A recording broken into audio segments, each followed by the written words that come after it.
Hi friends, அஸ்ஸலாமு அலைக்கும். Night time மட்டுமே கிடைக்கக்கூடிய, அது ரோட்டு கடையில் மட்டுமே கிடைக்கக்கூடிய ஒரு ஈரல் ட்ரை ரோஸ்ட் எப்படி வருது பார்த்துலாமா? அதுக்காக ஒரு குக்கரில் 1/2 kg ஈரல் எடுத்திருக்கேன். இனி அந்த ஈரலில் மிளகாய் தூள், மஞ்சள் தூள், மல்லித்தூள், கரம் மசாலா, சோம்புத்தூள் இது எல்லாம் போட்டு கொஞ்சம் தாராளமாக தயிர், ஜிஞ்சர் கார்லிக் பேஸ்ட், அப்புறம் ஈரல் குக் ஆகிற அளவுக்கு, அதாவது ஈரல் முங்குற அளவுக்கு தண்ணி ஊற்றிக்கோங்க. தண்ணி ஊற்றிட்டு ஒரு 10லேருந்து 12 விசில் வரைக்கும் நான் போட்டு எடுத்துக்கிட்டேன்.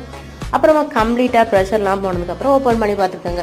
ஈரல் குக் ஆகிட்டேன்னா இதே ஒரு கடாயில் தாராளமாக கோகோனட் ஆயில் போட்டு ஒரு கொத்து கருவேப்பிலை, அது நல்லா ஃப்ரை ஆனதுக்கப்புறம் நம்ம ஏற்கனவே வேக வச்சு வச்சுருக்க ஈரலை இதில் போட்டு நல்லா மிக்ஸ் பண்ணிக்கோங்க. நல்லா மிக்ஸ் பண்ணி அது கொஞ்சம் ட்ரை ஆகி வந்ததுக்கப்புறம் ஒரு கொத்து பெரிய வெங்காயத்தை குட்டி குட்டியாக சாப் பண்ணதை போட்டு மிக்ஸ் பண்ணி உடனே ஃப்ளேம் ஆஃப் பண்ணி எடுத்தால் நம்ம ஈரல் ட்ரை ரோஸ்ட், அது ரோட் கடை ஈரல் ட்ரை ரோஸ்ட் ரெடி. கண்டிப்பாக ட்ரை பண்ணி பாருங்கள். பாய்.